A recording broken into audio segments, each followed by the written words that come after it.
be ready?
Let's go. Hello, welcome to this week's edition of Alienate UK with our wonderful guest, Spooky Viv, aka I, aka Vivien Powell. So, welcome to the show. Thank you so much for coming on, because I know you normally do your podcast on a Wednesday at 8 p.m, don't you? But she's managed to get the month off, so it's wow. How does one arrange that? I was on there for 15 minutes and then I left. Is that what you did? I've left them to it. All right. I don't feel guilty one bit, but no, it's going to be good because we've got a couple of announcements. First of all, because it's the beginning of the month, we're going to do the 10 membership giveaway. So good luck to everybody. So it's going to be in 2 lots of 5. We don't get to choose. I just hit a button. It's like the lottery. You just press a button and the balls drop. That sounds wrong, but you get the balls and you don't get to choose what numbers. All right, so, maybe we don't talk about balls anymore. No, moving on. Good luck, everyone. So this is the first 5. And they are is it Baby with Lays? No, Bigfoot Dwarf, Josh R, My Flock is Everywhere, Laurie Tillman, and Chiro Sounds. Excellent. Nice. Congrats. So that's the first one. And then the next one, should have done drum roll, shouldn't I?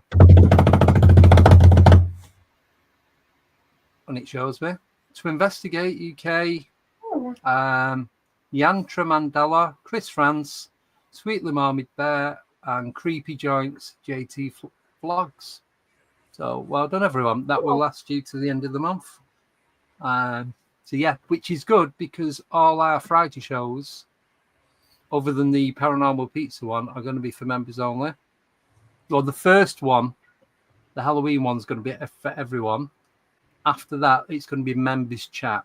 So if you can watch it, but you can't chat unless you remember. So just giving stuff back. So next announcement is, and I've been talking about it without talking about it, and I think I did really well. So I met Vivien, was it about 3 months ago now, wasn't it, down in Bridgewater? It was, yeah. The Daniel's Cryptid Conference. And it was such a great weekend. And we actually got a chance to have a proper chat and talk openly about all sorts of stuff. And Vivien said that she was in the middle of sorting something out, but couldn't say anything. Worse than me, she couldn't say anything more than that. And then a few weeks ago, you put something up on Facebook, straight away messaging you. And then we've had a few conversations on the phone, text and all that. So what has happened is Vivien has created an investigation team in and around the southeast of the UK. And I am part of this investigation team, amongst others. So cannot wait. And I thought I was going out last weekend to this undisclosed location, and I was that far from getting in the car to drive down, and now we're in 40 minutes, and I wouldn't have checked my phone again until I got there because I'd have been using it for the sat-nav. So I drove all the way down there to get there to find out it's this week. It's this weekend. Wow. So it's this weekend. So what are you investigating? Are you like Bigfoot hunting or ghost hunting? Whatever comes along. UFO hunting? We've heard that that place is haunted, and there's also been stuff happening in the skies as well. So we don't know what's going to happen. It's just more of a social to meet the team, really, this first one. Very cool. How many people are on the team? I think there's about 7. So, 1, 2. Yeah, 7 and a dog. And a dog's coming. Oh, and I'm bringing a lady with me who's never ever been ghost hunting or done anything, and she's a bit scared. I mean, she's I'll say older. She's my age, and if she likes it, she said she might join the team. But she's so scared of this one. There's nothing to be scared of. There really isn't. Because the thing is, me and Vivien were chatting, and we were saying, like, when we go out investigating, I don't go looking for shadow people. I don't, even if I'm doing Skywatch, I don't go looking for UFOs. If something paranormal happens while we're there, then we mark it down and we try and debunk it and try and work out what it could be logically. And if we can't come up with anything, then it gets put into like the next category, and then you break it down until, if at the end of it you still can't work anything out, then it comes across as paranormal. But you could be like when I've been in the cemetery and that, and we've seen stuff up in the sky, or we've heard like predator. When me and Tim went to the castle ruins near me, we had predator type noises going on. So yeah, we don't go looking for a particular thing. We just the generalization of everything, really, isn't it? Yeah. Do you think that there's a connection between the hauntings and the stuff in the sky? Or do you think it's and cryptids and the cryptid thing? I think it's all connected somehow, some way. Because I had I say recently, it was during lockdown when nobody was allowed to go out. I was going out. As you do. And I've had in all my years, and I've been doing this a very long time, because I worked as a spiritualist medium, and I was being called to people's houses to help them in the house. That's how my paranormal journey really began, doing what I do today. But I went to this place, and I mean, I've been in some really sort of frightening and hair-raising situations, but I must admit, what happened to me during lockdown really has left a mark on me. It's my nemesis that I've got to go back and face at some point. And maybe I'll take Andy with me. But I've kept this place very, very quiet and on the QT, because it's in a really beautiful village. The people there are lovely, and for that to get trampled on and spoilt by ghost hunters that want to see something or want to catch a glimpse of this, and they'll ruin the village. They'll just, and I've come across some really unscrupulous people, even people that I know within this community. And I just thought, oh, Jesus, like, you're behaving like a child, and all common sense has left you. So to sort of protect the village, if you like, I've kept it. I've kept it very, very quiet. It's hard because people want to make, good content for their paranormal, like, show or their podcast or whatever. But you have to balance that with not sensationalizing things and screaming all over the place and going crazy and making up evidence. Yeah. I mean, the guy that I was with at the time, he's as psychic as a brick, and he's been investigating for a very long time. We happened to be in a place. We were sitting on the wall. I mean, I had experiences that were very, very too close to me, if that makes sense. It's like I could have touched it, and it was like, oh, no, that's nothing. It's just a trick of your eyes, But then when he was seeing it a bit later on, when it got dark, and I was seeing 4 of these things, I was like, no, time to leave. Let's get in the car and lock the doors. He said, well, it doesn't matter if the car's locked or not. I said, yeah, lock the doors. You know? Yeah. It It just like makes you feel safer. Yeah. does. But like when you have your own experience, you're like, you can kind of discount that, like, oh, maybe I made it up. Maybe it's just a trick of the light. But when somebody else experiences, you're like, I'm not doubting you. I'll doubt myself, but I won't doubt you. Yeah. And the speed in which they were traveling is like not humanly possible, you know, and you're trying to fathom all of that. If they wanted to get you, they could, because they can travel much quicker than you. And yeah, so that was frightening. But yeah, I've yet to go back and face it again. Yeah. But just jumping on what... Right, go on, carry on. Sorry, I'll wait. I'm just asking if she wants to go back. I have been back during the daytime for a visit, and there's some sad things that have happened about the place. But I will go back and sit and sort of recreate what I did that night to see if they will come back and show themselves. But this time I'll be braver.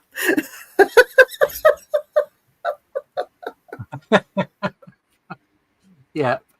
But just going back to what Nicole said about when you have an encounter, and this is it puzzles me, but it's one of the first things I do. When you said you doubt yourself and you think, have I just made it up? Yeah. But you know you've seen it. So why do we always do that? Why do we think, have I just made it up? You know you've not. It's the human brain, that's how it works. Our way of trying to justify what we've seen and not. This is the other thing that I'm looking into is, are we projecting these things? Yes. So are we physically making these things appear to us, and the person that you're with, if the energies are right and they connect, are we both projecting the same thing? Is it intermingling and merging, or is one of us projecting and I'm connected to the person that I'm with, so that I'm seeing it at the... Yeah, this is a bit of research that I'm sort of looking into. I think about that a lot, especially during like public investigations, because so many people are concentrated on one thing, like concentrated on that REM pod. Is everybody's energy making it go off, or is a spirit making it go off? Should I tell you a really funny story? Yes. About yes. And Andy's going to meet him. His name is Dan Winter, if you're watching. Hello. We went out during lockdown and we were invited to go to this house thinking there'll just be a handful of us. It will be fine. You know, we've had our first jabs. We'll be fine. And we got there, and to cut a long story short, there was a lot more people in this house that we were prepared for. I was away from Dan for about 20 minutes setting up equipment, and Dan went into a living room to talk to the older guy that was in there with these two young lads, and they had a music box on the floor, and periodically the music box was going off. So Dan was talking to this older man about the music box, and do you think it works, and can you take that as read that there's a spirit in here? And you know, they had a good conversation for 20 minutes. I've came in, seen the two guys, seen Dan, come on, we've got to go and do this now, we've got the equipment set up. And Dan came out, we did the evening, and then he started saying, well, hang back, I want to say goodbye to that fella I was talking to. Oh, what fella? And he said, that older fella. I said, well, we've got to go on to this other location now, so we'll catch up with him there. And then when we got there, the two younger guys arrived, and he said, where's this older fella that was with you? And what older fella? There was no older fella there. And he went round and asked everyone. This older fella transpires was someone that nobody else could see apart from Dan, and he was talking to him about the spirit box and how it works, and does he think it's a credible piece of equipment? And the older fella was giving his advice on what he thought. And I said, Dan, you do realise you've been talking to a spirit for 20 minutes about a piece of equipment that was going off because he was setting it off. He went, no, shut up. No, I wasn't. So where was this fella? You know, nobody saw him. When you they're so solid that you think they're real. We had that happen at an event where somebody was ordering a drink from a phantom bartender. and getting mad when he didn't get his drink. And he was the biggest skeptic. Yeah. But he's like, no, what are you talking about? He's right there. And everybody's like, are you on? No. Yeah. That's what I said to Dad. Are you taking drugs today? But he said, I had a 20-minute conversation about the music box and how that paranormal music box works and his thoughts on it. He said, and it transpires the bastard was setting it off all the time, you know. Yeah. Well, with him talking to this guy mustn't have known that he was a spirit that was causing it to go off. Well, he swears he was just like a normal guy. Yeah. Like older than us, a normal guy with these two younger lads, that he was part of their little thing, doing what they were doing. And he was just chatting to him because he was an older guy that was just standing there watching these two younger kids do their investigating. And he said, I was there with him for 20 minutes. We did a public investigation. It was at a bar. And the bar area was still open to like patrons. So one of the patrons at the bar kind of snuck into our investigation area and was sitting on a bucket. And we're like, okay, if there's a spirit in here, can you come up and touch that, silver antenna? And the guy gets up and he touches the antenna. And we're like, are you a live person or are you a ghost? Because he was doing everything we were asking the spirits to do. And we're like, who is this guy? Yeah. He just wandered off again. So you never know. He might have been a ghost. Yeah. Yeah. Weird things happen, man. Oh yeah. Well, look at Bench Guy. Bench Guy, yeah. That was the one in the local cemetery. Same thing. Guy on a bench. I'm stood having a conversation with him. Looks normal. Strong Dutch accent. About 27, between 26 and 29. And he's just sat on a bench on this mound in the local cemetery near me, about 2 miles away from where I am, if that. And there's only me and like our Mark, and he'd wandered off to the other side. I'm on this bit. I'm doing a live stream. I had my GoPro on a body harness. Some people in the chat, so it was a mix of some people couldn't see him, some couldn't hear him, some could hear him, some could only see him. When you listen to his voice back on the GoPro, he sounded like a 90-year-old man. You're proper old and frail. Yeah. And then I should have an image of him. So I'm looking at him. It's not the best because it's pixelated. So it's just a guy in a hoodie, pair of tracky bottoms, trainers, and he's just sat there on his phone. And that's what he looked like from as I'm talking to him. When we watch the video back, he's got this bright, glowing orange orb right in front of his face, blocking what he actually looks like. So from the first frame to that was the last frame. I don't know if you can see, you can make out an eye. Yes. And then his chin, he's kind of looking towards the screen. He didn't look anything like that. But you see that orange glow. I think it's either 9 or 11 frames. It starts off as like a tiny, and it just gets bigger and bigger and bigger till it's like there. But he's kind of looking over it or through it. Yeah. So he didn't want you to see him. But I could see him. I could see him that he looked human, but nothing like that.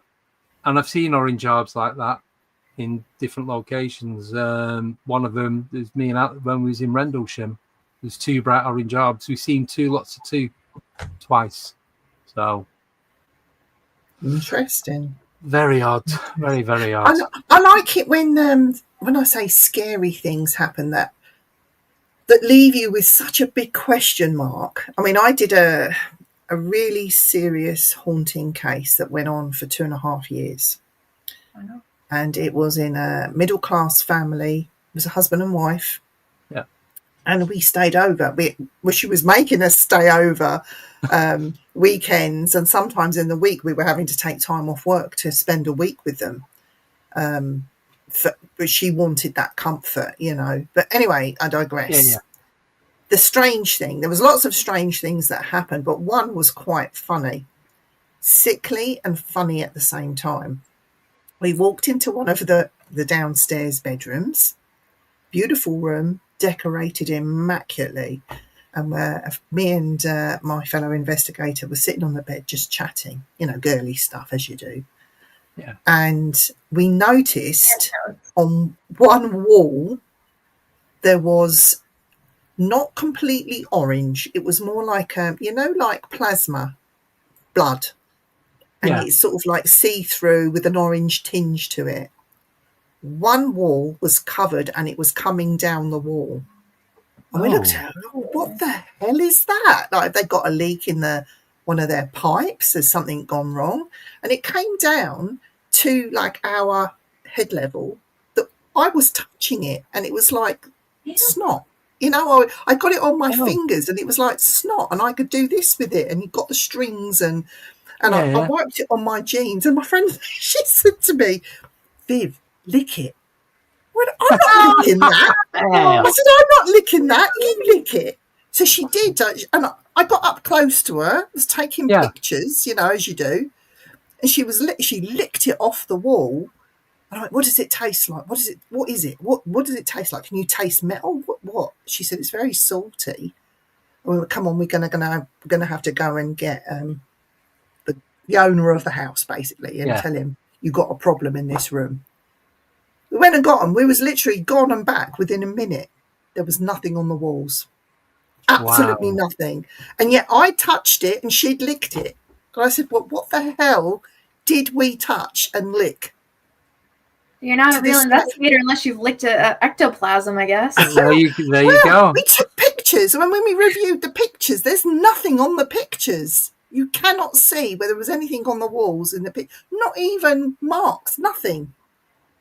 And it wasn't one person seeing it. So, like, how else would you explain that? Like, mass psychosis? Like, I touched it. I was doing this with it. Like, it's like a bit like snot, whatever this is, She's licking it. And I'm thinking, like, to this day, and we do not know what that was. So when you wiped your hands on the trousers, did you not check the trousers afterwards to see if there was anything still on there? No, gone. Just all evidence of it ever being there? Gone. Mm-hmm. Gone. So if you see anything strange, touch it, then lick it. Make sure somebody else does it with you. Yeah. Simon said you need to go lick that bench. No, the amount of people that sit on that, I'm not licking that bench.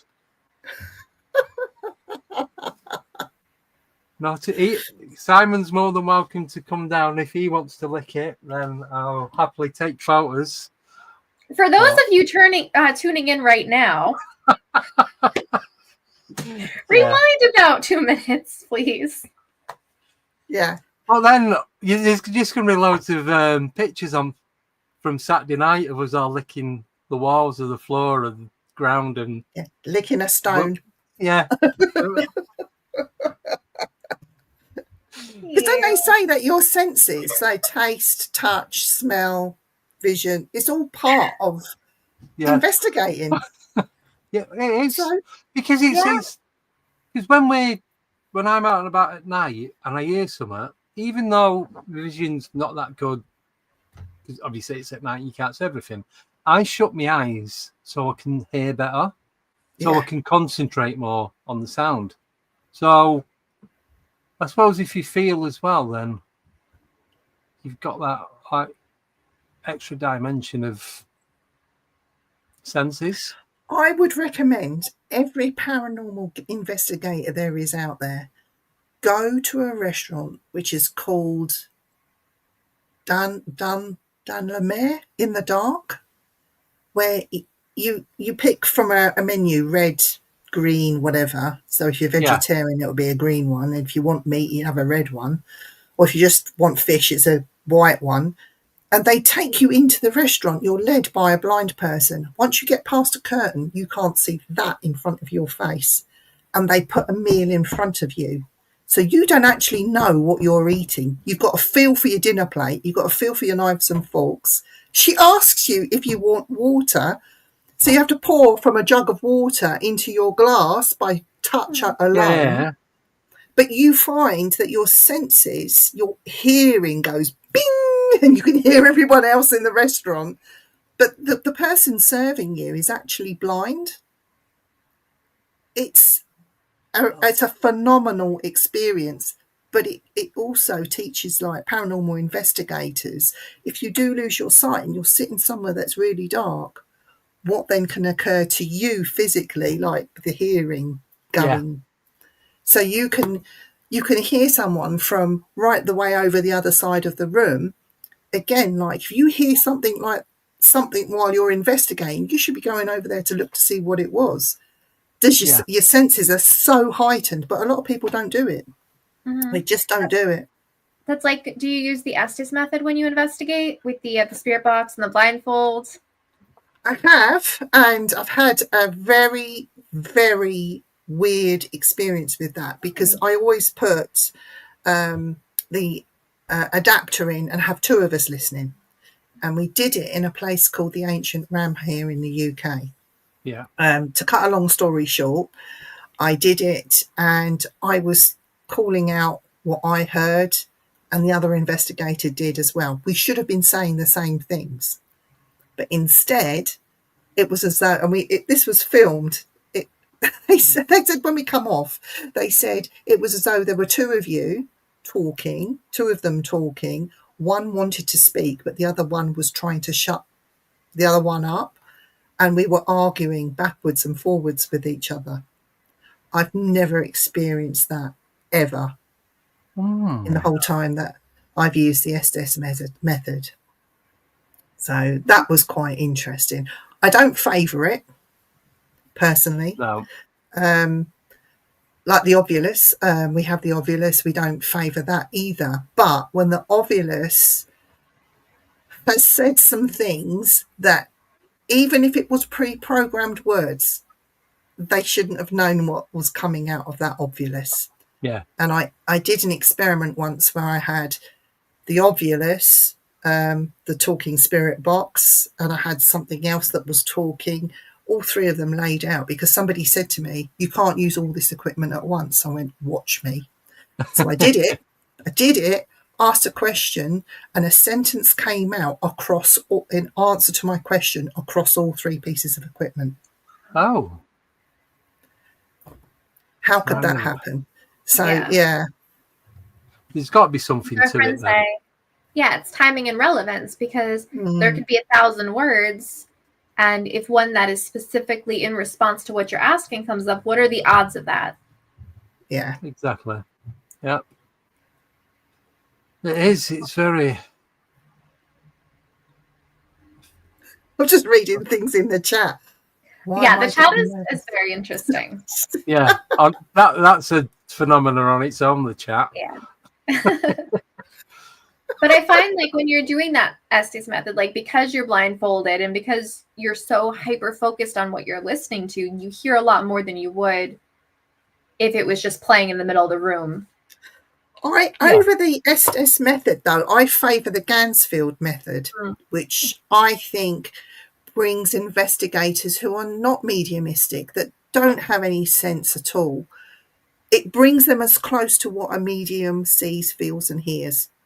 So when that is on and you're seeing figures, if it's got to be done under controlled conditions, but when you see figures coming towards you, when you're hearing them in your ears, and when you're feeling those touches and stuff like that, I think that is, for me, beats the Estes 100%.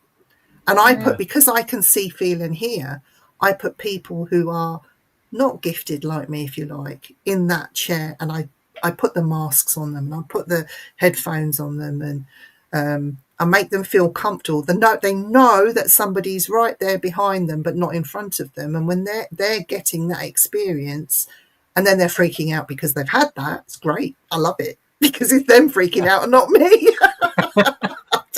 Terrible. Why not? So what you say, like, that you're gifted, do you see things, do you hear things, just like, do you have that claircognizance where you just know? I'm a spiritualist medium, and I'm also a trance medium. I served the churches in and around West London for many, many years, it was through a spiritualist church, and being at a church when a lady approached me, was having problems within her home, and she'd recently split from her husband, and she had he was about 10 years old, a little boy with her, and things were happening in her home. That's what led me to this paranormal pathway that I'm treading now, doing this. But yeah, that I've been doing it a long time. I don't do platform work so much now, apart from when I go over to the States, and I've been asked to do bits and pieces over there, which I have done. Sort of, I've tried to sort of get away from it, but if I'm called to do it, I can't refuse people. I just feel that there's the one person that really needs that reading. If I can give it to them and bring peace into their lives, then that's my job done. You know. Yeah. Cool. Thank you. We've got a question. I think it's just Og being nosy. So Og is Elaine. She's one that we meet up with when we go to Rendlesham Forest, because she's not a million miles away. And she's asking, whereabouts in the southeast are you, please? Me? I'm in Cambridgeshire. Not from Cambridgeshire, but I'm in Cambridgeshire. I'm originally from West London. I'm a Londoner through and through. I was going to say you've not got a Cambridge accent. even I could work that out. I live in the Fens, and they talk quite funny around here, like all the farmers speak. But I love it round there, though. Do you? Because when I drive through the Fens, I think if I'm going to see a big cat or a UFO or something, that's where you're going to see one. You've got all the farms and that, but there's a lot of old derelict barns. You've got the old air bases. Buildings. Yeah, there's so much, and it's like, if there's nothing behind me on the road and that, I slow right down and see if I can see through the gaps and through the doors. Do you know, it's funny you say about this big cat thing, because down the road there's a place called Johnson's Farm. Right. And I don't know if you've heard of it. No, it doesn't ring any bells. Go there. It's a great day to take the kids to go and see the animals and the crocodiles and things he's got them. But he had a serval. The serval's enclosure did not have a roof on it. Right. And Dan, who used to be a zookeeper, knows about the servals and said, "Oh, that thing will get out easy. They can climb that. It's no problem." Didn't think any more about it until I saw a newspaper report where a man going to work at 5:30, 6 o'clock in the morning had been in the area of this farm, see a big cat crossing the road with a dead rabbit in its mouth, and it was all a big cat. No, it was one of his. That got out. Did you ever get it back? I'm guessing not. No, it's still out. Oh boy. Oh. It'll be fine. And this is how breeding colonies of big cats ended up in the UK. Yes, it is. It is. Yeah. But I think it's just funny. But it's just like you said, going through the Fens, because you've got the little villages, or you've got a row. It's not even a village; it's more like a row of houses, because you've got all the dikes, haven't you? You got all the rivers and the canals and everything. So you could be between two. So you just got a row of houses, probably 10, 20 houses, and then that's it. So you get to the village. To the next. No shops, nothing, just houses. And then you get into the town, and the nice little towns in that. But as soon as you go through it, it'll take you 2 minutes to drive through, if that, probably less than that. And then you back out, and it's all Fenlands again. Yeah, but that's here. I always look around there, and I've seen in that area. I've seen nothing. But remember, there is. Sorry, Euro-Asian lynx have been seen, and lynx are quite common in this area. So you will get, at some point, you will get to see something, then it will make you go like that. Yeah. Like, did I really see that? They're bears. Is there any bears? No bears. No bears. No bears. No. We have lynx. There was a Euro-Asian lynx. I was with Dan. Dan was a zookeeper, so, as I said. He identified it. He said that was Euro-Asian lynx. So obviously somebody's pet got out. Yeah. There'd been cougars, mountain lions seen in Wisbech. Oh, I go there quite a lot. Yeah, I bet you. So there were I'll have to mountain start lions. going more. Wow. And they were actually photographed. The woman stood from her kitchen window, got her phone zoomed in from the field from behind her back garden. She photographed two older cats with youngsters frolicking in the fields. And they were mountain lion. Yeah, well, I did see the back end of a large black cat in Barn in Lincolnshire, which isn't a million miles away. It's only north, 20, 30 miles, if that. Yeah. And it was on a new build estate, and I'm driving up, and there's a new school in front of me. And then I was doing right, and with the new build, it doesn't always show you on the GPS, Nicole. No, it doesn't, does it? No. They don't call them sat navs in America. No, we don't have sat navs. We have GPS. Have sat navs. They have GPS trackers or whatever it's called. And I just seen the back end of this car. I thought, that's a flipping big cat. And coming back, I worked out it's probably about 2.5 foot tall, pure black. And then the way the tail came up like an S, like a big question mark. It's worth getting a camera fitted to your vehicle. You know those the thing is, like, if you're a bit if you're naughty and the police need take your camera, dash cam. You want to get one of those so you can just hit the record button when you think you've seen something to save it. Well, I was in the works van, and I don't think, because they're all getting fitted with cameras and what have you, I don't think that van that was in that day had a camera fitted. But the one that I've got now has. My car has. I've got front and back, through the interior mirror. But it's just every time, well, not every time, but a lot of the time when I've seen something, it's when I've not had a camera fitted in whatever vehicle I'm in. Yeah, get one fitted. So, just keep it fitted. Yeah. And just keep it running. Like, get one of the ones that, when it runs out of memory, it just starts over. Yeah. Well, the one in the car does. Like I said, I've got front and back. So it's recording simultaneously. As soon as I get in the car and switch it on, it starts to record. And then if you do a bit of a dodgy turn or hit a bump, it'll lock the recording. Oh, does it? Yeah. So it has a red flashing dot in the top left-hand corner, and it'll go yellow when it's locked the recording. It's usually if you hit a pothole or something, because it feels like it feels like an accident. It feels impact. So, but I've gone through a lot of the footage, and there's never anything on there. I can't have one in my car, and I refuse to, because I have a fast car. Let's just leave it at that. Well, I might as well tell you this. So at work, they have a weekly thing of harsh braking, harsh steering, accelerating, all this, that, and the other. I'm not going to say where I work, but I'd love to. And there's one week, one of the guys, his was all A's and B's. I went, it's only that because he's not been in all week. He's had a week off. It's normally D's, E's, and F. But it's, I remember the manager said to me, she goes, look, you need to drive the company vehicles like you would drive your own car. I just turned and looked at her. Maybe not you then. No. I will drive whatever I get in, I will drive it how it's meant to be driven. I don't break the law. I do not break the law, but I know how. I used to drive Ferraris and Lamborghinis and all that. So you should drive to the conditions of the road. Yes, exactly. And the conditions of your mental state. Yes, and whatever music you're playing at the time, because if you're playing thrash metal, it makes you a bit angry when you're driving. Oh, yeah, a bit of like trance, euphoric trance, somewhat with a beat to it.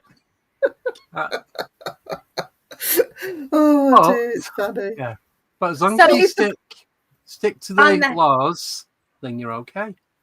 So Andy, you know those like spotted lanternflies, those big like bugs? Not the cicadas, the other ones. So there was one on my car, and I wanted to go really fast to see how long it could stay on my car. It was an experiment. It was for science. So I had to go fast to see if it could hang on. And it did. It made it all the way home. I do that with ladybugs. But then I think, oh my God, that's going to jump, fly off, it's not going to know where its friends or family are. It's like 70 miles away from where it was. Don't you worried about those ladybirds because they bite. Don't feel sorry for them. They're nasty creatures. Yeah, they bite. Ladybugs are nice. They're lucky. If they don't bite, you're lucky if they don't bite yours. We've just found out. There's a question in your chat. It says, have you ever used binoculars that record at night? Yes. So I'm going to bring these on Saturday. Mine are rubbish. I got cheap ones and they're rubbish. I've got Night Swift Pro 2. So the night vision goggles, and you can record for up to 5 hours, and the battery lasts for up to 5 hours. But you can use them for daylight binoculars as well. You don't have to use the night vision on them. So I'm going to bring them on Saturday. And then see how it goes. I don't know what to bring on Saturday. I'm just going to travel light. I'm bringing bring a folding chair. Yes. No, your camping chair. Yeah, I've got 2. They're not even come out of the bag yet. We bought them at the beginning of the summer. They just got put in the boot of the car. We've not took them. I could open it and it'd just be a bit of material and no frame. It could be anything. I don't know. You have these little folding stools that fold down really flat and you pop them up.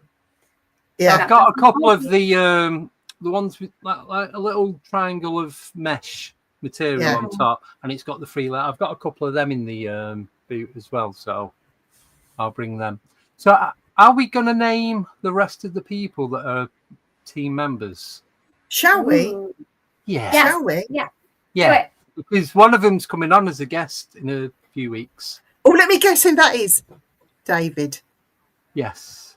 David Young. Okay. So I've met David a couple of times.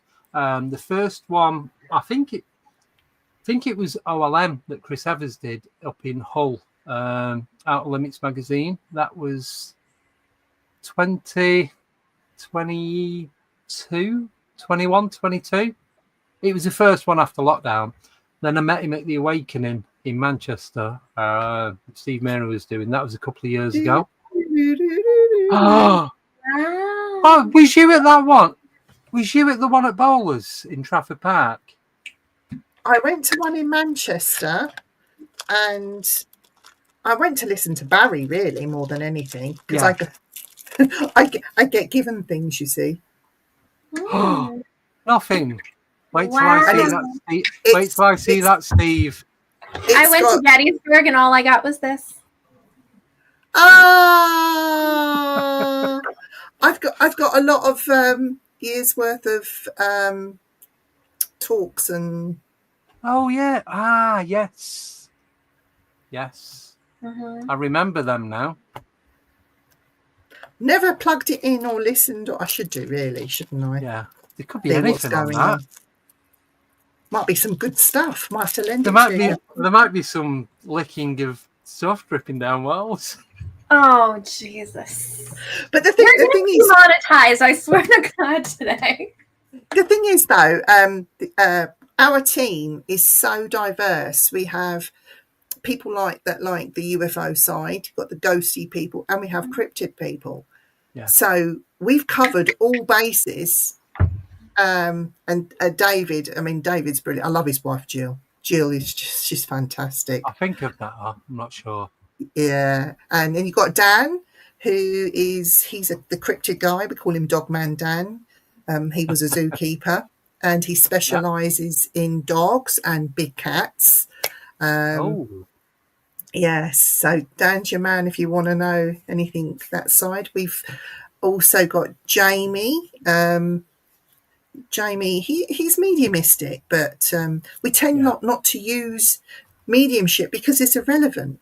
It's not really needed. Let's go out there, have fun, and prove it or disprove it. Yeah. If you can have a personal experience, great. But we don't want to follow or believe what somebody says.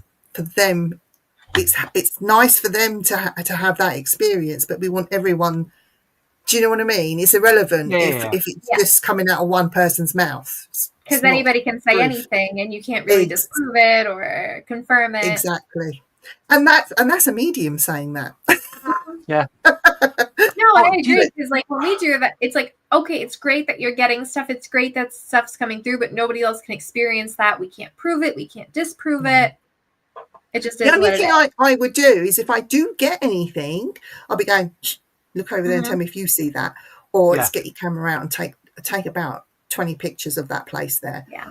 Because that's how I use it out in the field to cheat, is I'm linking in, I'm getting this, or I'll do psychometry on the fabric of the building, because not every spirit is one that communicates or is interactive.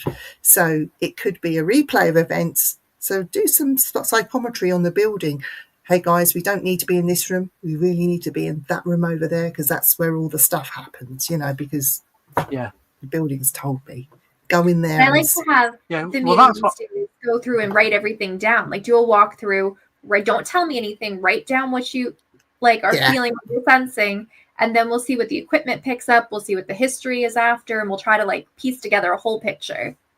Yeah. But then when somebody is in dire need of help, that's when the medium is useful more than anything. And they should have the counselling behind them. It's not just the medium that's giving all the information. The medium needs to be a counsellor. They need to be able to talk to the people involved and know how to talk to them, as well as the rest of the team. So, there's a lot of facets that go on with mediumship that people don't actually realise. It's not just all about grief and giving people messages and seeing ghosts. There's more to it than that. Yeah, definitely. But do you find you become more skeptic the more you, not in a way where you don't believe it, but you try and bring more logic into it than you would? It's not that I'm skeptic, because I am a believer. Yeah. What it is I'm disillusioned with with not the spiritual community, some of it, but the ghost hunting community. And I'm going to upset people, and I don't care. What happens? They need a slap round the head and some sense knocking into them, because the minute 100%. The minute they get that K2 meter in their hand and they're shining their torch, they're talking absolutely. It's like, come on, it's not about you. It's about people going out and trying to achieve the same thing, see something, feel something, or have, people want to see for themselves, basically. Yeah. But you get these people that claim to be expert. Well, let me tell you something. Nobody's an expert. I'm an expert at sniffing out the bullshit. Yes. That's my expertise. And it's funny because if I do open up and do my mediumship, I see the black smoke coming out of people's mouths that lie.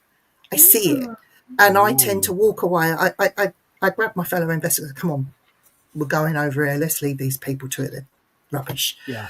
I've seen people get hysterical over, I've got this and I'm seeing that and I'm doing, and you've got to do this and I'm going to get taken over in a minute. It's so negative in here. I can't be in this room. Why is it negative? Just because you say it's negative doesn't mean it's negative. If you don't understand something, automatically they're jumping to negative. So they need a wake-up call. They're being defensive about it straight away, rather than reading what's actually going on. Because it's all about me. Look at me. And it's not about the investigation anymore. Yeah. I'll just tell you what you will get a lot of is me going, I can't see a thing. I can't hear anything. You lot are looking over there seeing all this stuff. I'm there. I have not got a clue what's going on. Can't see anything. I can't hear anything. I'm just here hoping to see something. Everything's demons. Everything. If everything is a demon, then nothing is a demon. Or it's a little girl. If it's a little girl, it's going to be a demon. It's a little girl in a white dress, always. Oh, yeah. A crying female. That's stereotypical. Why are all the female crying? They never see a crying man. You don't hear, I can hear a bloke telling jokes. You don't get any of that, do you? Why do you not get that? We get jokes. Yeah, do you know what we had? which is really, really uncomfortable, and we've not really spoken about it much, is when you get touched in inappropriate places by spirit. And you think you're imagining it, and you get up and leave the room, and you wait outside like till they're finished their session in there, and the person where you were sitting, the person next to you moves along, and then they have the same experience, and then they come out after, and I look at her and say, "Don't tell me you've been touched." She said, "Yeah." I said, "Don't tell me." Up her inner thigh, she went, "Yeah." She said, "That got too close to comfort." She said, "I had to leave." She said, "I even went under the table to see if anyone could touch me." She hasn't. I said, "I looked, but I didn't go under." She went, "No, I went under." She said, "No, I made an excuse and left." See, I've only ever had pulling on my shoulder, like I thought I'd got my jacket caught on something. I turn around, there's nothing there for like 2 foot, or the bottom of my leg. And I get that quite a lot when I'm driving. There'll be something tugging, like the near my calf.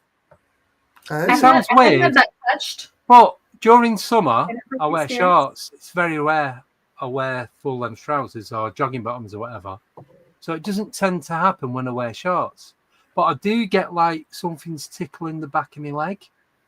And I think, is it like a daddy long legs or a spider? I'm like, I'd rather it was a ghost. I'd rather a dog.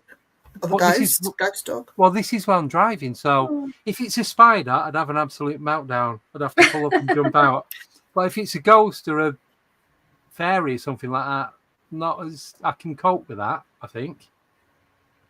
So, fairies are nasty. You don't want fairies I know. with you. Oh, Andy has fairies with him. He's invited them into his house. I've not purposely not invited them, but I did find the sound of the one. So I was washing up. I interviewed Kate Ray, and we was talking about fairies. And it's about 2 days later, and I'm stood in the kitchen washing up, and there's only me in the house. And I heard this. It was either coming from the hallway to my left or directly behind me in the dining room. And this is what it sounded like. I'm going to turn the volume right up on this. No, it weren't that. No, ignore that. It's this one. That's also creepy. I don't know which is worse. That is what I heard, and I'm like, that sounds like a clown. That sounds like a clown I just went, laughing. Fucking fairies. And I went all cold. I went all cold from head to toe, and it's not happened since. As it happened. Oh, that sounds like a clown's laugh to me. There was a doll in the 80s, and there was a clown that used to laugh, and it sounded like that. Yes. I know what you're talking about. It's like a very common like clown doll laugh. Yes. Now, can I stick with fairies, please, and not demonic clown? Clown. It's a clown. Pennywise. Oh. Which is actually alien. Was Pennywise an alien? Yeah, yes, he was. Mm-hmm. But did you know as well?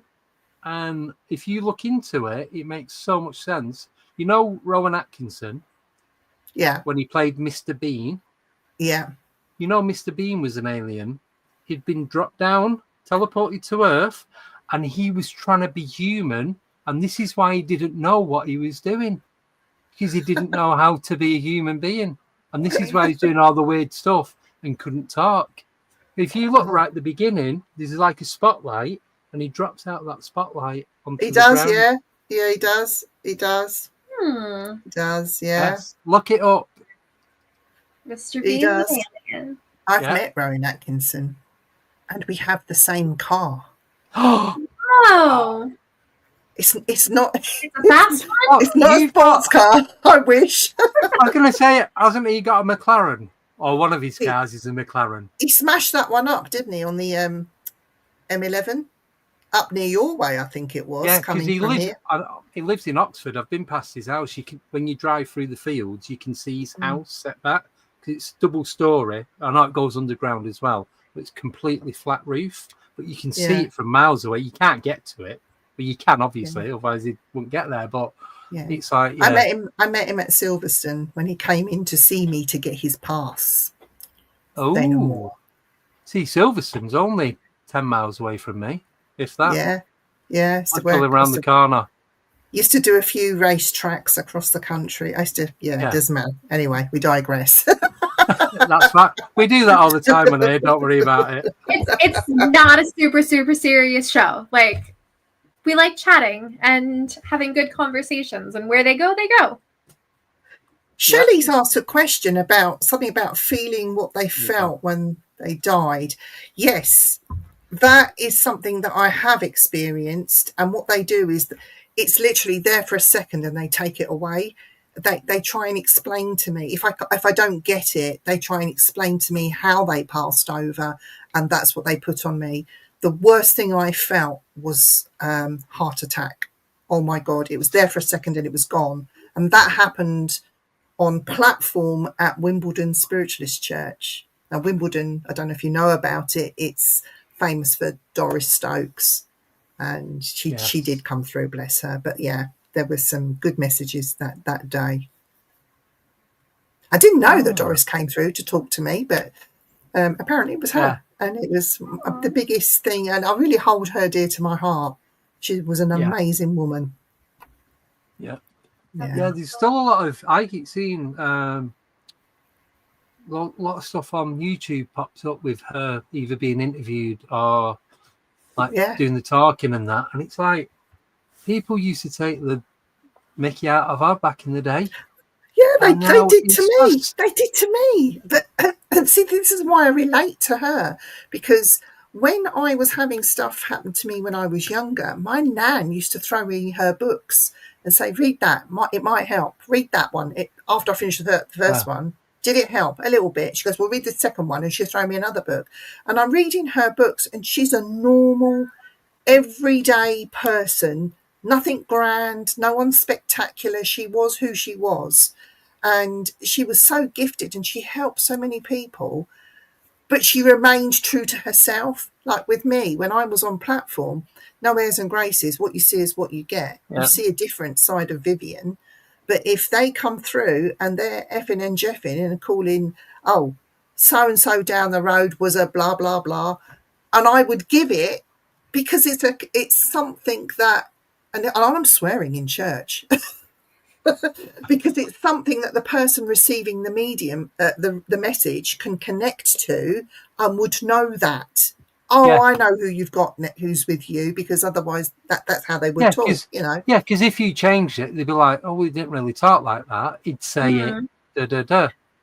And if the message came through that didn't make sense, I would tell the person that was sitting, because I act as an interpreter, I would tell that person, they're saying this, I hope you can understand it, because I have no clue what they're talking about. And either they get it, or I have to go back and say, can you give me some more? And then give it to them and see. Yeah, it's quite complicated doing that sort of thing. Especially when it might not make any sense to you, but it'll make sense to the person that you're getting a message for. Yeah. But it was like, well, when we was in Gettysburg, I know I've spoke about it before, we went over after Dead Is Not the End guy, can't remember his name. Robert, one of the Roberts. Yeah. Right? To introduce us to another Robert, we went over, and he lives in America, but originally he's from Bedford, which is the UK for those who don't know. I went over to introduce ourselves. I just went, and he just started telling me about himself, where I was from. And then he was talking about there's a woman behind you with white hair, and she's saying this. And I could see how confused Nicole looked. And I now completely get every single thing that he's saying. The way it was said, he was using a northern accent as well. So yeah, it was the full works. And it was like, oh my God. And I'd not even said who I was, where I was from, why we was going to him or anything. He goes, he said, I don't normally do this, but if there's a message, I can't not pass it on. I have to do it. So everything else gets dropped, and then I do what I need to do. I was taught when I did 9 months of circle from when I had a problem. Long story, when I won't worry about that. So I was taken to a spiritualist, a circle, a closed one, and it was 9 months from the day I stepped into the circle to actually being on a platform and doing what I do. Because I had this great mentor called John Reese, And he was the one that guided me to work with guides. It's not about me, it's all about my guides. And then when we discovered that I could quite easily go into trance mediumship, but that would frighten people when that happened, because it's not just the voice, the whole physical appearance would change. And I did it once, only once, on an investigation with someone that I trusted in case it went wrong, because you never know. Once you open that door, you never know what's going to jump in, and you don't feel clean afterwards. You know, you hear about women that say after a sexual assault or attack that they feel dirty. It's that kind of feeling that I can only align it to. Yeah. But I did it once, and I frightened everybody, apparently, that I was made to come back pretty quick and stop doing the trance mediumship. I don't know any more about that. But that was in the Galleries of Justice in the police museum.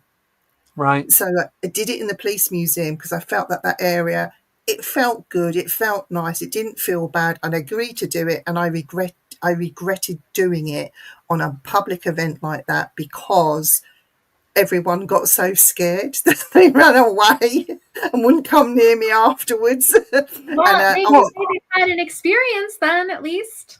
But I was so exhausted afterwards. All I wanted to do was sit in the restroom and drink lots of water. And then people are coming to me, you know, you frightened me. Oh, did I? Oh, okay. I don't know what went on. So you tell me, you know. Well, I'm not being horrible to these people that were frightened, but isn't that what they go for? Like Nicole just said, to have an experience, to have an encounter. But it might have gone a little bit too deep for whatever it was that happened to happen. But I'd rather go and that happen than go and nothing goes on. You ought to get something for your money. Yeah, no, I don't think that they banked on it being... I don't think they'd ever seen a proper trance medium at work and what actually happens. And I think that's what shocked them. And even when I do private readings, I will not do trance. No. I will not do it. But I can do a form of hypnosis. I can take you back through your former lives, and I can take you back to point of death. So that's what that lady's question was in the chat. Have you experienced death? So we talk about what's about to happen, but we don't actually physically go there, because I think if they did that under hypnosis, there would be devastating effects. So I take it when I hypnotize people, I go as far as I dare to, and then bring them straight back. So if I was to come to you... I can hypnotize you. Yeah. I know I can be hypnotized. I've been hypnotized in the past. That's another. That was in Cyprus on a Saturday night, but it doesn't matter. I know it can happen. Not that kind of hypnotism. No, but I know it can go under. You just like let yourself go and what have you. But if I was to say to you, can you go to every single point and tell me exactly how it was? Would you do it, or would you still hold back on that? If you wanted to just be nosy and do the former lives thing, easy. Yeah. If there was something wrong with you and you wanted to know, for example, I'll use myself as an example. I've got a phobia of a dry feeling on my hands. So I've always got hand cream with me. If I haven't got hand cream, I'm spitting on my hands. It's terrible. And so I was put under hypnosis, and this was with the NHS.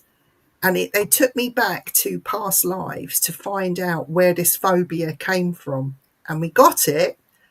But there's no cure for it, so I'm still using lots of hand cream on my hands. But at least you understand it now. Well, that's my thing. I want to do past lives because I want to understand things in this life. But I don't know if I could do hypnosis. But try. I mean, I wouldn't use these online things. I don't think they're any good. Go and see someone. And try meditation. Try meditation. Because if you can go into meditation, surely. I can go into meditation because I'm in control of it. I don't know if I could let somebody else hypnotize me. But for me, it's just like listening to that music. It's listening to them sounds, and you just... Because, like I said, when I was hypnotized, I knew what was going on. I knew exactly. I didn't It wasn't. I Did don't you have remember any any of it. after effects though? Did you have any after effects from? No. The coming guy under? that was doing it, he said, when you come round out, it took a lot longer to come back out of it than it did to go into it. But he said, when you come out of it, you'll feel rejuvenated, you feel very healthy, you'll feel strong and confident and this, that, and the other. It's all positive stuff. It wasn't, right, you're coming out of it now and you're just going to be back to how you was before. There was kind of a little bit of that, but there's a lot of positive energy that he put in it from that point. See, she said that to me, but all I got was like I felt knackered for about 2 weeks afterwards. You know, like when you go on holiday and you come back and you're knackered and you need another holiday. Yeah, exactly. Yeah. That is how I felt after hypnosis. No, I felt great. Honestly, I woke up the next day and felt amazing. And I've only ever had that happen a time previous to that. And I would be, I reckon I was around about 23, 24, because my eldest lad was not even 2, and he was 21 when I was born. His mum and her best mate, they'd gone out to the local pub. I said, I'm going to stay in and play Xbox or PlayStation it was then. Xbox didn't exist. That's showing me age, isn't it? And so I was playing PlayStation and what have you. And I went, funny, I thought it might be because I've been playing it for too long, like Gran Turismo or something like that. So I sat on the sofa and I just felt inside my head like my brain was vibrating.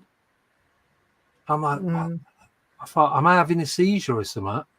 And it lasted less than 10 seconds.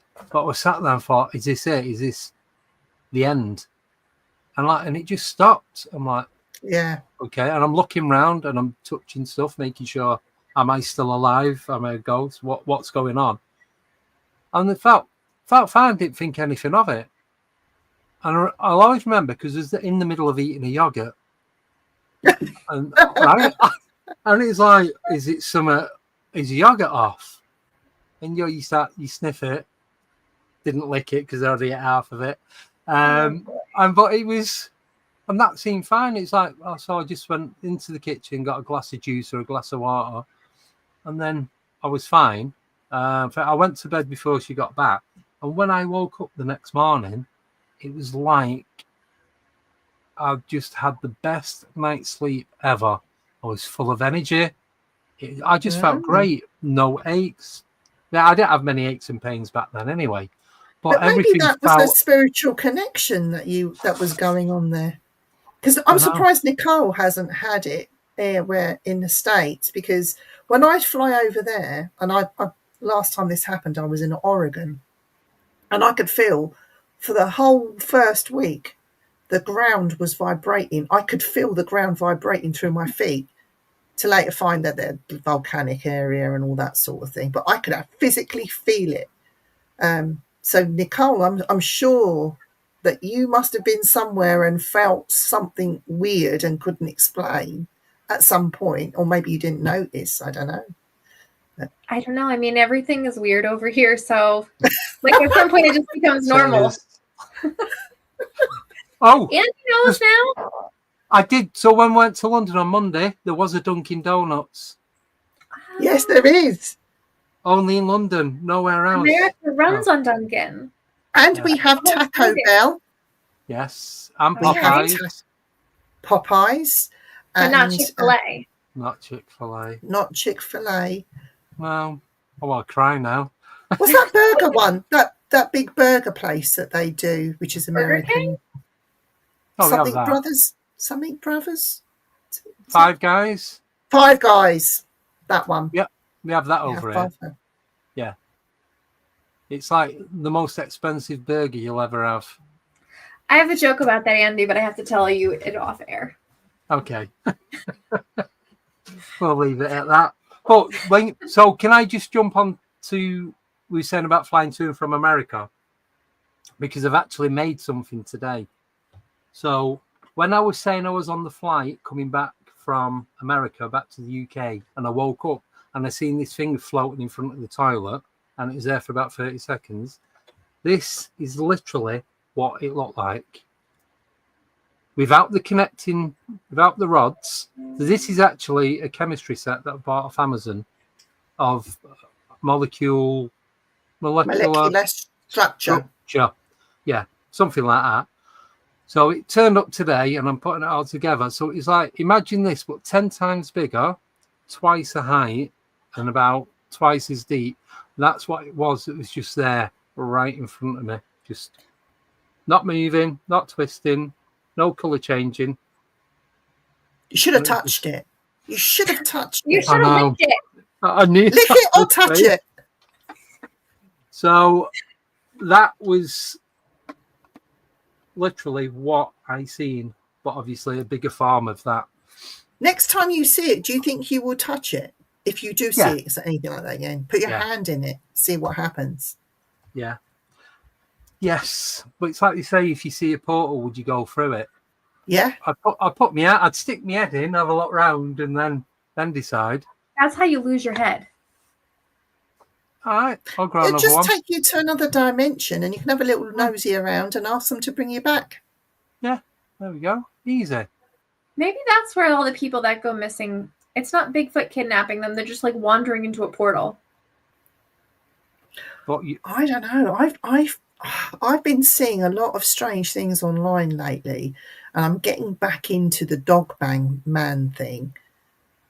And the dog man sightings are now people are seeing it alongside Bigfoot. So Bigfoot and dog man have been together, and it's like, whoa, why am I hearing this now? What the hell is going on? Is the dog man Bigfoot's pet? What, I'm trying to get my head around what's going on, and they're actually literally yards apart from each other. Yeah, I just don't get it. I don't get it. But then there's you wonder, can they interact, or are they like on different, wavelengths? Do they see each other, or are they like us? They're not able to see each other at the same time. It's like the question with ghosts. Does a ghost from like 1940 interact with the ghost from like 1890, or are they completely separate?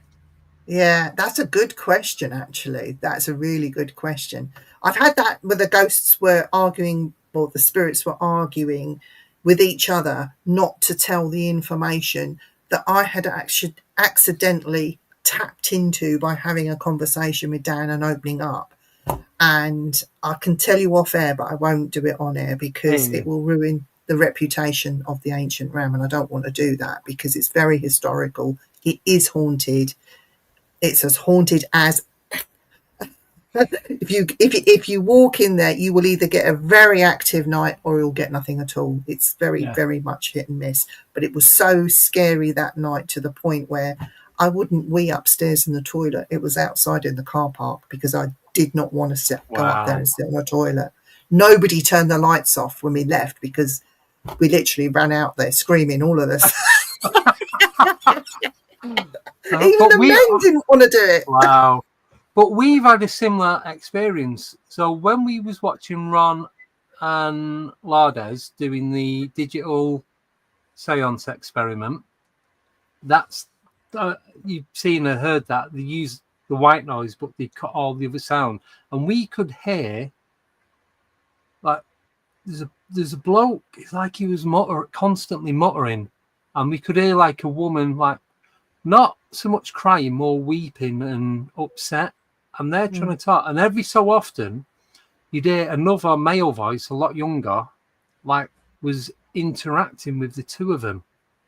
And then I'd say every minute or so we'd get words that make sense to what was going on around us.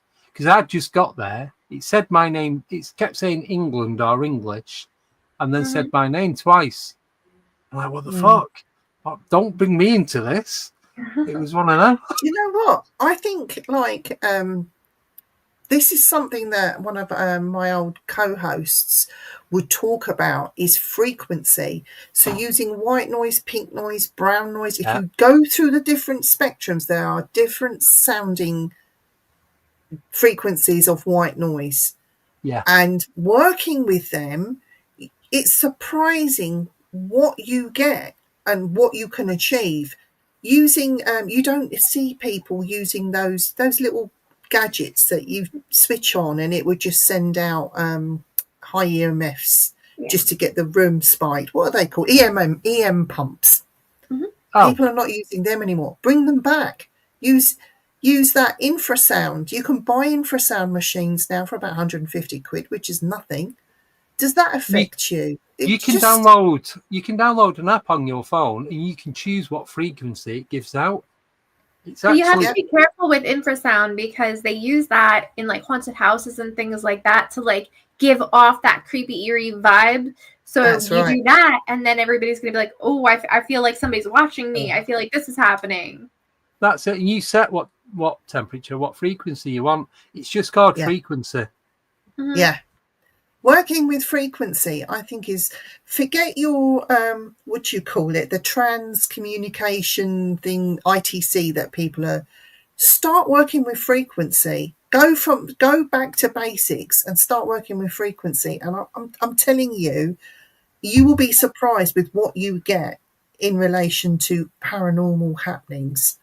I think, like, you know, where the world has moved on, we've got all these power lines, pipes underneath, fiber for your internet and all that sort of thing. It's all running on frequency, and that's why the ramp in paranormal happenings has been happening, I think, personally. That's what I think. It has something to do with the fact that people are becoming more open to it and it's talked about more frequently too? I think social media has a lot to play in that, good and bad, because now when somebody does get something genuine, everybody else is going to say it's AI. Bigfoot. If somebody actually does photograph like that Patty film footage, I think now you're going to say it's AI. You know, and I think it's spoiled things, which is why I think as ghost hunters and investigators, it's not a bad thing to go right back to basics. Go right back to basics and have not just yourself, but people experience the same thing as you. Then, you know, you can't refute that. We do like a mix too of like new school and old school things. We'll use dowsing rods. We'll use like trigger objects to see if they move, because you can't say like a little Matchbox car, oh, that was programmed to move. Like, no, if it moves, it moves. Yeah. Do you know, our Winston Churchill was a little bit psychic, and I found out that General Patton, your General Patton, in the US Army, he used to use dowsing rods and all sorts of things. Not, I should imagine, for warfare. I don't know why he would use them, but Winston Churchill and this guy, and I'm thinking dowsing rods was more popular than people actually realise. Because they use them to find water. Yeah. You still use them. The water companies still use them for detecting leaks and all that kind of stuff. But that's one thing that I'm bringing on Saturday is dowsing rods. I will bring, if I got time, I will bring you some Y rods. And the Y rods are made, I haven't got hazel or willow, but I've got a plum tree out there. I can see if I can get a fresh bit of thing so it can be pulled, so you can have a go with those. Tomorrow we're taking Bruno for a walk in one of the big parks in Northampton, and there's all different types of trees, and I know there's willow in there, so see if you can get a bit from there. I acquire one. Blame the dog if anybody says anything. You got a dog, you take the dog. Just for a stick for Bruno, it's fine, don't worry. Yeah. But, no, I was going to bring the dowsing rods, my laser pointer, and the only reason really that I use that is if we're out and about and it's like, oh, did you see that over there? And they're like, where? And then you're in the dark. It's like you're pointing into the middle of nothing, aren't you? So it's more to be precise, like pointing at that or that. So, and night vision goggles, torch, and waterproofs. Yes, I've even got silicone shoe covers. Wow. So the silicone thing that got Timu telling you, just pull it up over your foot, keeps your shoes clean. And a waterproof poncho with hood and pockets.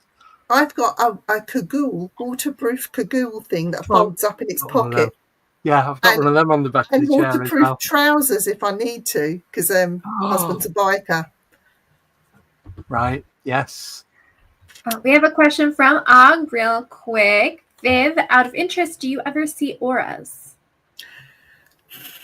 I do and I don't. If I do, I'm seeing them by mistake. But auras is it's not really my thing. I have seen them on people, and I try to ignore them because I don't know how to read the aura or how to interpret them. Yes, I could ask my guide, but my guide would say to me, "Don't worry about that. There's more other things you should be doing," because he's forever telling me off because I haven't sat and meditated for a long time, or I haven't done this exercise or that sort of thing. But I work very closely with two guides. My main guide, my doorkeeper, is a Canadian Indian, which we found out recently. He was Cree, but he was Canada side. So, and he's just an elder of a tribe. He's nothing special, but he doesn't look like anything special. It actually looks quite horrible because his wrinkles even have wrinkles. You know, he's very weather beaten. Yeah. But I love him, and I wouldn't swap him for the world. I'm so blessed and honoured that he chose me to work with and be with. So, yeah, aura is not my thing. I have been and had aura readings done on me, and I didn't agree with anything that they were saying. It was completely rubbish. So, yeah. I try to steer clear unless you've been given somebody or recommended somebody who does it and they're very good at what they do. Yeah. And they've been studying that for some time, because it can be quite devastating if you've given misinformation. Because I'm me, I don't care. They say, "Oh, yeah, I can see black on top of your head," and that means that either you're not well or there's going to be a death in your family. And it's Why would you tell somebody that? Why would you tell somebody? Well, they do. Family, like, that's awful. I know. Well, people do. Honestly, some people are so stupid.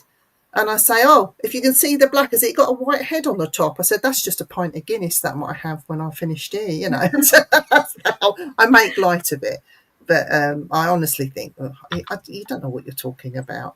I do know that I have a guide that stands behind me, that is robed, is hooded, no face, no hands, and sits above like ground level and floats and looks a bit like a Grim Reaper without the scythe.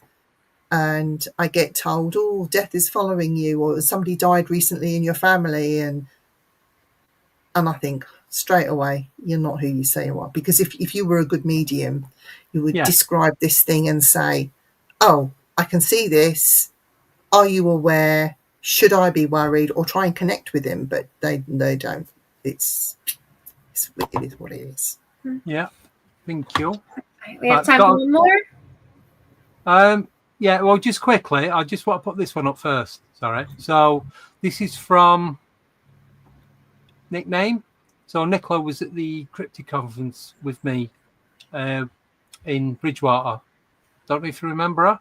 She's put, "It was nice to meet you at the conference, genuine and full of experience. Best of luck with the team." So I know Nickname's going now, so I was trying to put it up before she went. Oh, thank you, Nickname.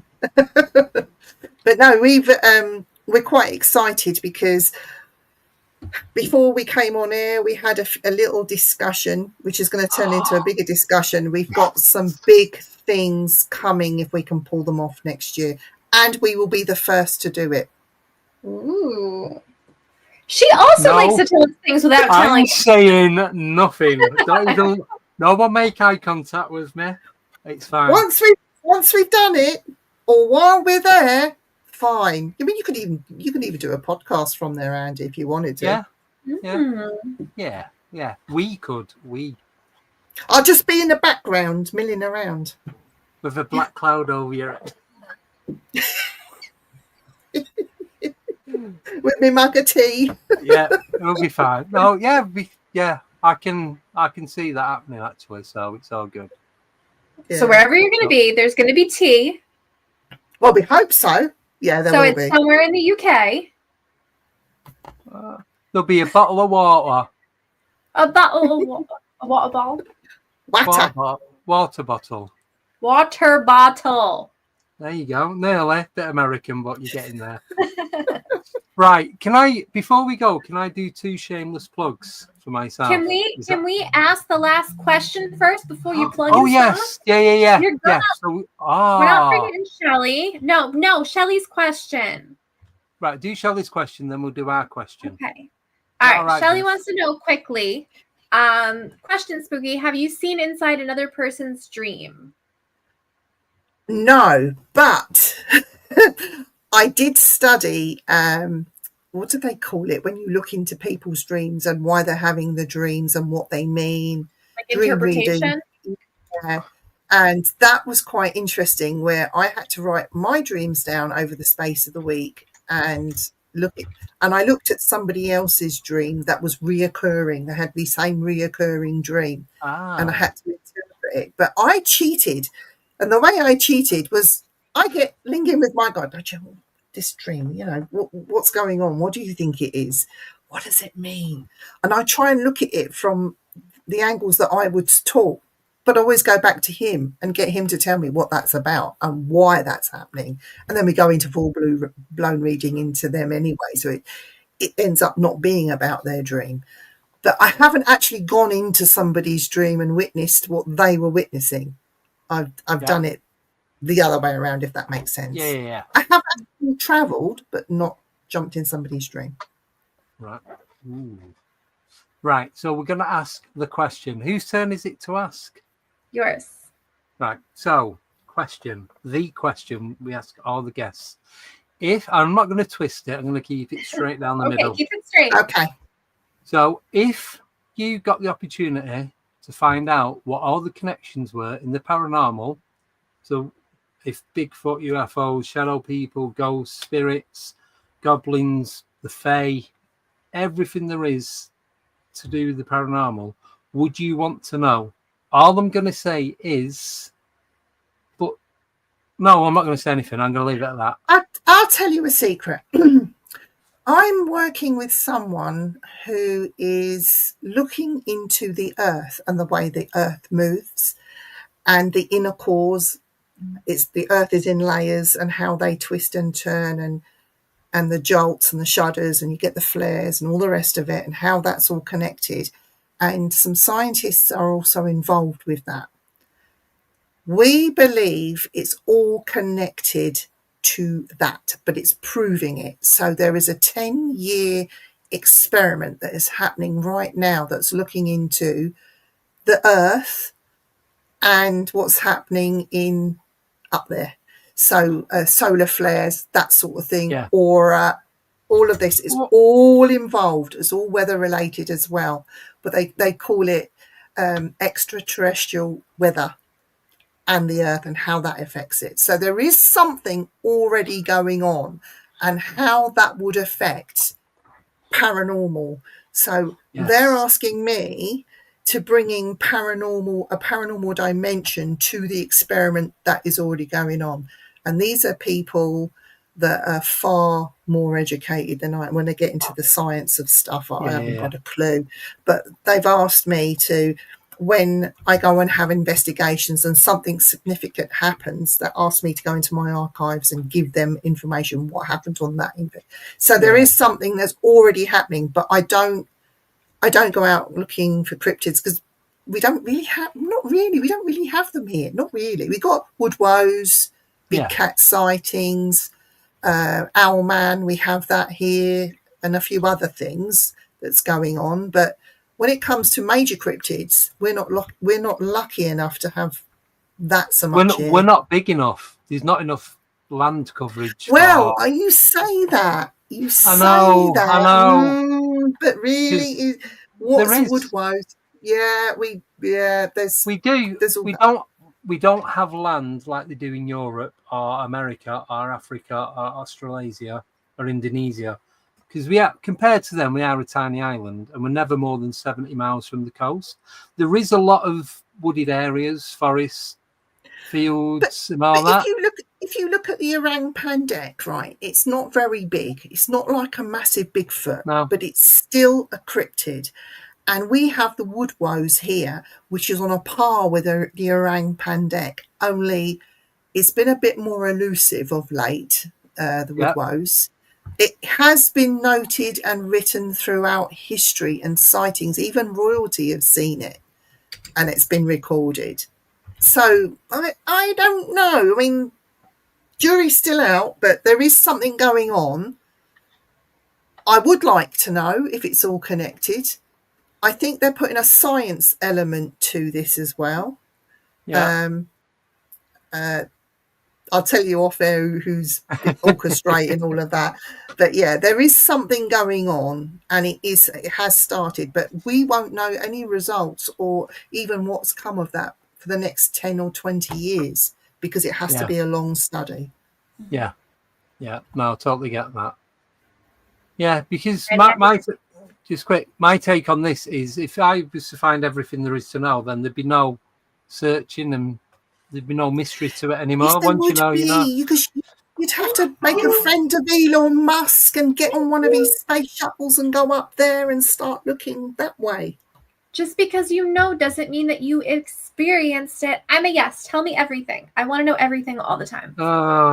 You might I'm with you, convert me. My head to explode from all the information that I have. I'm with you, Nicole, on this one. Damn. No, I do get it. I do get it from both points, but my original reason why is now kind of changing, because there's more and more people are saying they would like to know, and each person gives a different reason why they'd like to know. Mm-hmm. So when you start sewing all that together with all these different reasons, it kind of makes a lot more sense. So you might eventually get me on your team. I don't know. Not straight away, but you never know. Or are we being lied to, is the other question. Ooh, that's a whole different show, isn't it? And then I jump back onto my team, so it's all right.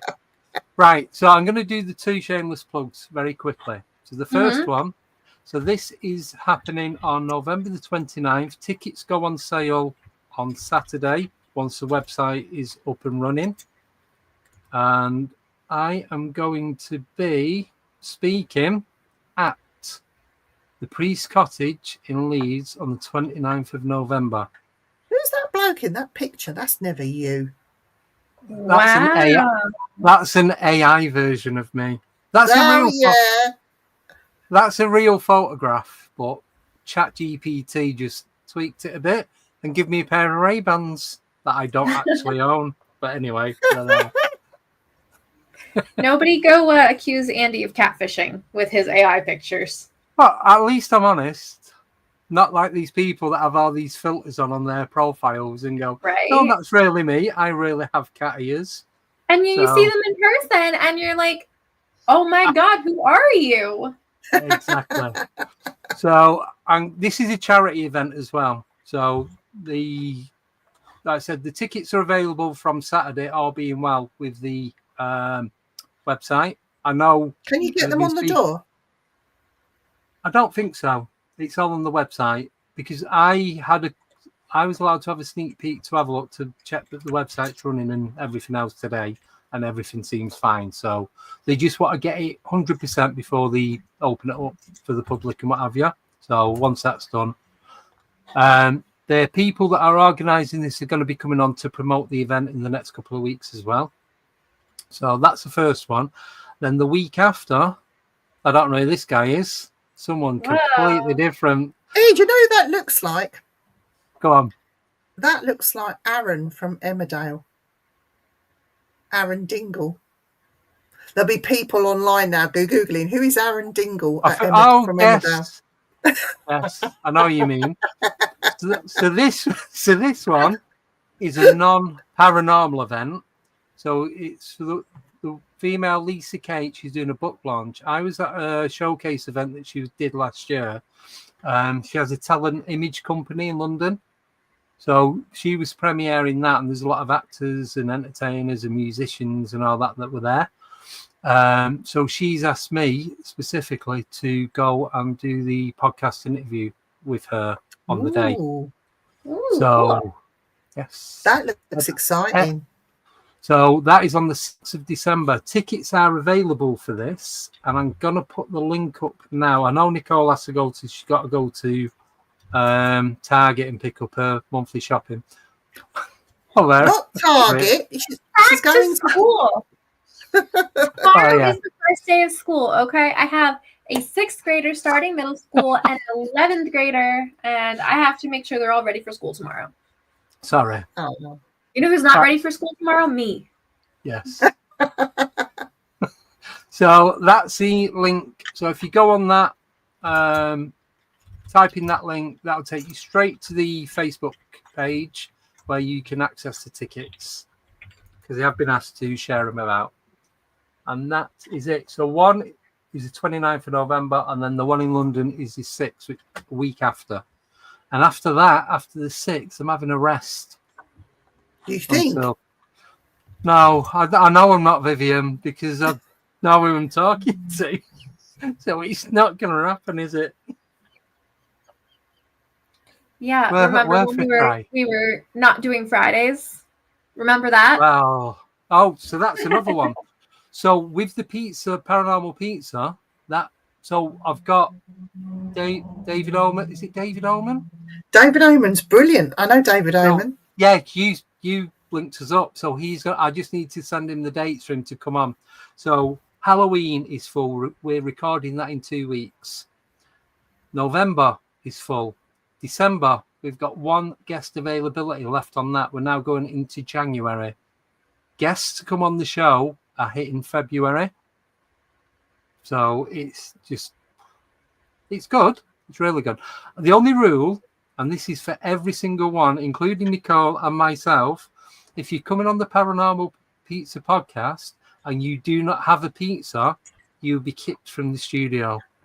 Really? But you gotta give me a tiny bit of grace, because I'm literally running from work at 3. That's fine. That's fine. Be here, so I might have to run and pick up a pizza. That's fine. I'm getting mine delivered. So because Nicole was like, "We'll just have a slice of pizza each." I'm like, the show will last less than 5 minutes, because once I'm not going to be stuffing my piece of pizza for an hour and a half. And every time we've had a full slice of pizza, we'll change the genre of the paranormal topping from one to the next. So that's what we're going to do. I'm going to gain 600 pounds if you expect me to eat pizza for an hour and a half straight. Well, it's only Get one of those Domino's pizzas, do a dessert pizza, don't they? But I'm not. So there's a you couple get of points for the most interesting toppings. So there's a couple of people that are coming on. The first, and one of them is, if she eats too much pizza, she might die, basically. So I'm like, right, I don't want to be held responsible for that. If you just get a food substitute that looks like a pizza, because you can get the broccoli pizzas and that now, can't you? Or the ones that like Haribo pizzas. Cauliflower, yeah, the cauliflower crust. Yeah, I'd rather just not eat than have that, to be honest with you. Mm-hmm. So we're gonna lad. So the rule is, you talk about the paranormal, you have to have a pizza in front of you. And it's filling up. It really is. And I never thought it was gonna get as it is. So quite impressed. So thank you, Nicole. Good. Yes. And then Nicole mentioned it for the online podcast. Oh, and I'm doing an online conference in January, but I'll talk about that nearer the time. So that's good. Yes. Busy. Just want to go to sleep. You just need to get David Oman on. He is great. Absolutely fantastic. I was going to message him tomorrow. There's about 5 people I need to message, and he's at the top of the list. So he says to me, just message me just before. He says, and I'll come on. Like with me, it's always last minute, and I just think, but he comes on. Oh, bless him, and he's such a lovely guy, full of knowledge, history. The house is amazing. You'll be astonished what he tells you about the house and the house next door. I won't spoil anything. Hear it from David. No. Yeah, definitely. But get his book from his website just to give you a little bit of an insight if you can. Yeah. But yeah, an amazing guy. Cool. So what I'm going to do, I'm not going to play the normal outro. I'm going to play the intro for the Pizza Podcast instead. Yeah. Yeah. So Do it. All right, hit it. Right. I gotta run. So 1 I wanna minute see it. 24. Thank you everyone for coming on. Thank you to Gerald and Jane, Og, a nickname, for doing the moderating. Thank you, Vivien, so much for coming on and being able to Thank you talk for about the having theme. me.